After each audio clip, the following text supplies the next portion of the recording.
bentornati su Zwischen Channel World News, le principali notizie della giornata in meno di un minuto.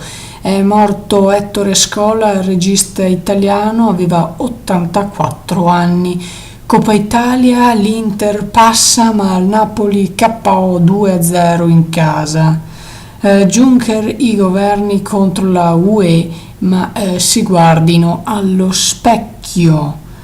Poi Trivelle, sì, della consulta al referendum, ci sarà un referendum appunto prossimamente che si riferirà alla durata delle autorizzazioni per la trivellazione. Renzi contro Juncker, ci vogliono deboli, così UE a rischio credibilità. L'ISIS conferma che Jihadi John è stato ucciso da un drone durante un attacco, un raid aereo a Raqqa. In Germania spuntano di nuovo 3 terroristi della RAF durante una rapina e la polizia sta indagando sul caso.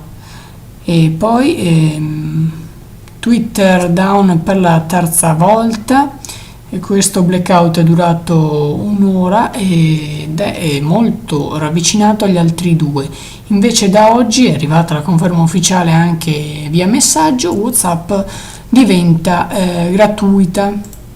Adesso leggiamo le prime pagine dei giornali. La Repubblica intitola Attacco alle banche, crolla Piazza Affari, nuova lite UE Renzi.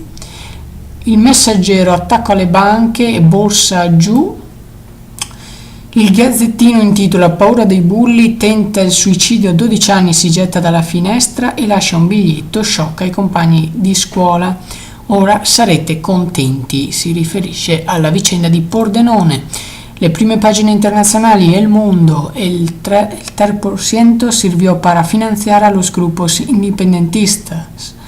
E qui si parla dei gruppi indipendentisti che vennero finanziati per il 3% con i fondi, mentre la mafia italiana controlla varios tenistas spagnoles. Questo si riferisce invece allo scandalo sulle grandi partite truccate. Die Welt, anche qui Top-Tennisspieler der Manipulation verdächtig.